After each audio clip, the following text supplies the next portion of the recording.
Okay. And I know that Sagittarius, you guys are going through the Saturn.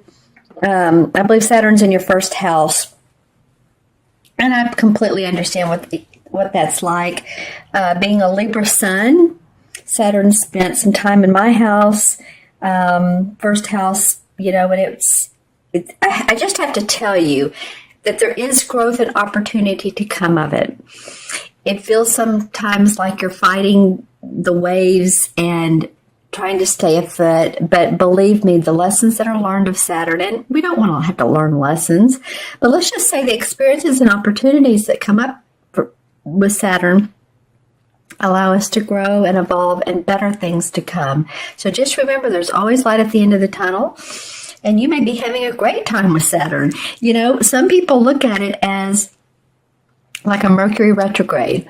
When Mercury's in retrograde and things feel stalled, delayed, then it does. It feels that way. But you don't have to see it. You see it like that. You can visit it as, and I said visit.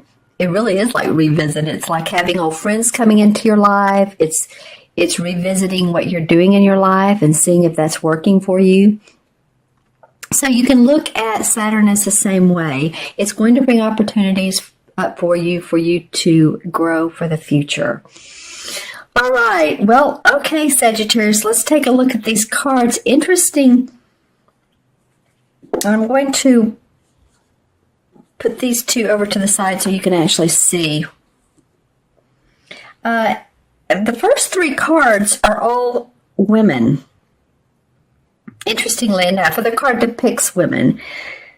So, you have some feminine intuition, second chakra stuff that would be good to work with. Second chakra is, like the color of this candle right here. As you can see, it's sort of an orange. That's in your lower abdomen area.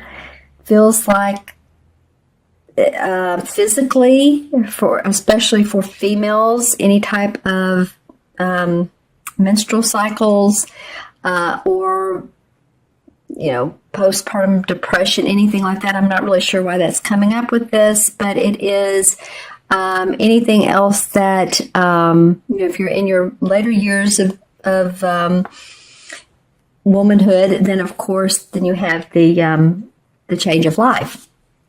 So that's coming up here. There's a lot of feminine aspects in these first three cards. That's all I'm pointing out. Okay, so the first card is the Ten of Swords. And the Ten of Swords represents the end of an idea, the end of a situation that you have not been happy with, that has not served you well. This could be a relationship or a partnership or a business decision or a career, but you're ready to, what she's doing here, and I'm glad the camera refocused, but what she's doing here is she has a ritual, and she's celebrating the fact with the kettle in the middle, and you see the smoke coming out from the kettle going into the woods. She's celebrating the fact that there is still life. There is still more to this, Sagittarius. So the Ten of Swords, which are surrounding her, she's acknowledging what has not been great for her. If it's been a relationship and it just hasn't worked and you've tried at it, it's like, you know what, this is the end. A lot of times in most cards, the Ten of Swords is someone lying flat down, face down with 10 swords in their back. It's a little graphic, but that's pretty much means that, okay, you've had it, you're done with the situation, it's over, you're ready to move on. The Ace of Swords would be next, and that's brand new ideas, victory, happiness. So some of you might be reminiscing, or I want to say almost celebrating the fact that maybe, something has come to an end. Because interestingly enough, the very next card that comes up afterwards is the same as the Magician card. So now you're ready to create your own life, create your own destiny. This may have felt like that your destiny was in other people's hands, but you're ready now to create anew. Even in this Saturn period, it's, hey, no time like the present to tune into who we are and create what we want. And she has the pentacle for money, the cup for her emotions, the sword for ideas and thoughts, and of course the wand for inspiration. And so you could be, on in the physical level, you could be leading a project. You could be owning or opening up a new business. You may own a business, and you just have some new implementation of ideas that are exciting you. But it feels like for a lot of you Sagittarians, you're ready to move forward after this, whatever this Ten of Swords. A lot of times the Ten of Swords is like, it can even mean something drastic has happened in your life. Maybe you've had someone who didn't treat you well, or there was it can mean physical violence. So I'm not putting that out there. We don't want it to ever be, but you're past it. You're getting over it. You're creating anew. Thank goodness. And for those of you who are still maybe in a situation, then of course there's always support and there's help, right? Okay, so on to the new and interesting. See the hats there. The next card is the High Priestess. Now I love this card, and I love the High Priestess because she represents our internal spiritual selves, who we can turn into and tune into when the going gets rougher and the chips may be down a little bit. But it's not only that. The High Priestess, she's a knower and a seer of all things spiritual. I mean, she understands that there are cycles in life where they're not so great. Life is not, a bowl of cherries or a day at the beach. But she understands that this too shall pass, and she really goes into herself and she creates magic with this. She pays attention to the moon. And I think I said at the beginning of the video, I hope I did, that the new moon is in Sagittarius. Yay, you guys. I don't think I mentioned it. That the new moon in Sagittarius on the 29th of November. It's a great time to benefit from new ideas and information. So pay attention to what others are saying. Pay attention to your own intuition, because this moon right here is a reflection of what she's creating. So she's tuning into the stars, the skies, the planets. If you're an astrologer, if you're into astrology, you may really want to pay attention to your astrology, your sun, moon, and natal chart, and where those lie. What am I seeing in this? See how the moon reflects right down here in the cauldron? It's a reflection of the moon. So she's intuitively channeling this information and creating her own essence. It's very similar to this. These two are...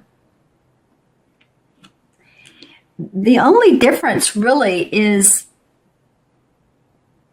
this one is because it's a darker color, not warmer, but darker, bluish. It's actually a cool color. But this is a little bit more spiritual, a little bit more intuitive. This is knowing your inner self. This is creating and manifesting in the outer. This is manifesting in the inner, your inner world. Interesting. So 2 major arcana cards in a row. Okay. And then the 4th card is the 6 of Chalices. And this is really a cute card.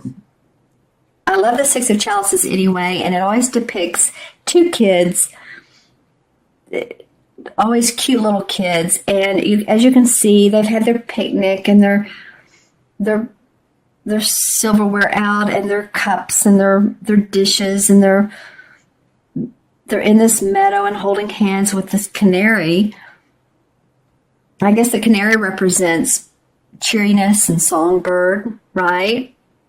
Singing. So the Six of Chalices can mean that you're revisiting those old childhood memories. You're thinking of those. You're remembering those. And remembering those in a very loving way for the most part. I'm looking at, yeah, I think for the most part, because I look at who matches who or who faces who, that this card is one of past memories. You may come across one of your annuals, yearbook, whatever you called it in your high school, junior high, or fraternity, sorority, if you're, college. But you may come across one of those and flip through the pages and look at the pictures and really, think about that. Or one of your elementary school pictures, you might be getting those out and say, oh my gosh, look, I remember her. I remember him. Wow, look at my teacher. And that is always such a fun thing to do. Since I've, been in the process of moving, I've tried not to look at pictures too much because there's so much else to do. But the one day I took about 20 minutes, it was a blast. So it might be that some of you are just rethinking about childhood memories, hopefully keeping it in a positive way. We'll see what the clarification card is. Every so often, this card can come up and mean a memory that you didn't like, and you've had to let go of limiting beliefs because maybe you and your father didn't get along, or you don't feel like you were heard or treated right. That can come up. So, that it can all come up. This could be the end of November, a little bit emotional for some of you. The last card is the Two of Wands. Well, the Two of Wands is basically about clarifying what you want to do in your life, your work. She's happy. I mean, she's at her home and she has this orange door, which is, again, about second chakra. And she's waving. So it's the beginning of, after the Ace of Wands, where there's this new idea, there's this new inspiration. She's now started to pull it together. So it could be you and a partner working together, or a lover, or, romantic relationship, you and another person, because two is always about duality or the coming together of two. But it can just mean that you're starting to see reflections of a happy life through what you're doing, that your home is important to you, and that you're reflecting on how I can make it more cheerful, adding pillows, adding artwork, adding furniture, or taking out what you don't need any longer, taking out the pieces that you don't want. I say pieces of furniture, and adding in a few touches that you do. Bring in flowers, because that feels to me like that's creative inspiration for you guys. Okay, my friends, you really all have 5 cards, and I had to choose them because they fell on the floor, so I'm not going to ignore that. Let's pull some clarification cards and see what. Well, this one turned up, so we're going to go with it. That's the Four of Swords. That's about needing rest, meditation, so that you can, rest up. If you've been tired, or if the Saturn is in a behind, a bee in your behind, a bee in your bonnet, then take some rest in R&R, which is actually the same thing. But as you can see, this also denotes a little bit of spiritual flavor with the symbolism. And it almost looks like he's at a church or at a spiritual synagogue, whatever it may be. So in doing so, that you will gain your inner awareness. You'll feel like when you get out of this mode, that you're ready to move again, ready to go again. Some of you may have had surgery or just need to rest your body if you've been sick. That sometimes comes out of this as well. Okay, well, the Six of Rods flew out. Sagittarius, for some reason today, the cards are active with you. Six of Rods is about being acknowledged and celebrated and accomplished by other people. In your organization, in your work, the great work that you've done. So that's awesome that comes up. I don't even know which card it comes up around, but it did come up. So some of you really seeing some acknowledgement around that. The Hermit card, again, taking a time out. It's in reverse. The World card, if you do that, then you're going to see huge accomplishments, huge growth. And the Ten of Pentacles has to do with your money, feeling in place, family inheritance. So some of you may be receiving some of that. And the Sun card, oh my gosh. So the clarification cards are actually pretty nice. Wow. If you can see here, especially these four, but also the Hermit. I mean, this is celebration, acknowledgement. This is money, finances, wonderful with generational finances. I mean, the World card is the last one of the major arcana. So it's all things accomplished. It's seeing enlightenment. It's getting to understand who you really are and the purpose and accomplishment, like I said, around that. And the Sun card is just cheerful, happiness, optimism. So stay focused, go into your inner guide, your inner self, and see what happens when you do that. You know, the Hermit card also asks you to do that, to light your own lantern. Go on your own path. Go outside, sometimes when you want some quiet time.